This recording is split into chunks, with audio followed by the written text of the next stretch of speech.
Quand sonne l'heure du goûter, c'est le même rituel pour Lolita. Elle prépare une gourde de compote pour son petit Léo. Il suffit que je mette ma compote dans la gourde. Il y a un petit trait qui est là. Ne surtout pas dépasser le petit trait. Il me reste plus qu'à fermer les zips, bien fermer les deux. Hop.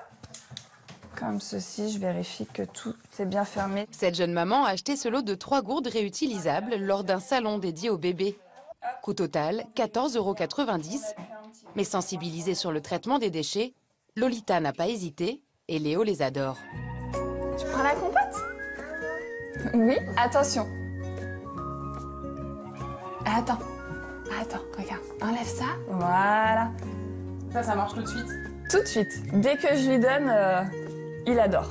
Une fois la compote terminée, on change ses habitudes. C'est pas du tout direction poubelle. Elles sont trop belles, faut pas les jeter. Une fois que c'est fini, c'est direction l'évier à laver. Pas les jeter, juste les laver afin de les réutiliser. Et c'est bien la différence avec les gourdes de compote traditionnelles. Car ces gourdes, qui connaissent un vrai succès auprès des enfants, mais aussi des adultes, sont un vrai casse-tête à recycler. Elisabeth, franco-américaine et mère de 5 enfants, a fait ce constat en 2013. Et c'est en voyant sa poubelle déborder qu'elle a décidé de trouver une solution plus écologique. C'est comme ça que les gourdes réutilisables sont nées. Je me suis dit, il doit y avoir une meilleure solution. Et l'idée est germée et petit à petit, j'ai regardé autour de moi, il n'y avait pas ce genre de produit en Europe, il n'y avait pas ce genre de produit fabriqué ailleurs qu'en Asie. Et même si je ne viens pas en fait du monde industriel, je me suis dit, peut-être je peux le faire, peut-être je peux le fabriquer ici. Après quelques mois de tests, la gourde était prête. Et depuis, le produit a évolué avec des gourdes pour adultes, mais aussi pour les tout petits, avec des embouts spéciaux. Toutes les gourdes ont à peu près la même sortie, c'est standard. Et c'est relativement dur. Pour une toute petite bouche, un enfant sans dents, c'est difficile à gérer. Et donc, quand on rajoute le petit embout en silicone, après, ça reste mieux dans la bouche et il gère mieux. Et à partir vraiment de 6 mois, on peut commencer à l'utiliser. Et vers 9-10 mois, l'enfant a même envie de faire tout seul. Ça lui donne de l'indépendance. Ce projet s'inscrit dans une démarche écologique, mais aussi sociale. Car les gourdes, fabriquées en Suisse, sont ensuite conditionnées dans cet ESAT, un établissement de service d'aide par le travail, juste à côté de chez elle, dans les Yvelines. Dans cet atelier, la plupart des salariés sont des personnes handicapées. Ça va bien? Oui. Bonjour. Une proximité qui permet à Elisabeth de contrôler chaque étape de la fabrication.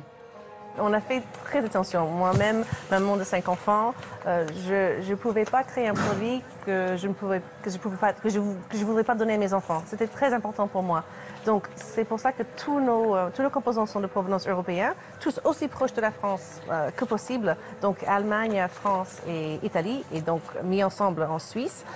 C'est très contrôlé, même les encres d'impression, tout est testé. L'année dernière, 200 000 gourdes ont été vendues, soit 50 tonnes de déchets économisés. La nouvelle chef d'entreprise espère en vendre le double cette année, car en plus de l'écologie, il y a un autre argument, plus économique cette fois. Ces gourdes, réutilisables une 50aine de fois, vous ferez faire au long terme des économies. Les gourdes jetables, en fait, sont très chères. Le prix au kilo de la compote est très cher. Donc, sans parler si vous faites votre propre compote avec vos pommes qui viennent directement de chez le producteur, mais si vous achetez simplement des compotes en bocal, là, vous gagnez à peu près 250 € par an par enfant. La petite idée de la maman au foyer a trouvé une belle résonance, car aujourd'hui, ces gourdes sont distribuées partout en France dans des magasins bio, mais aussi dans une douzaine de pays européens.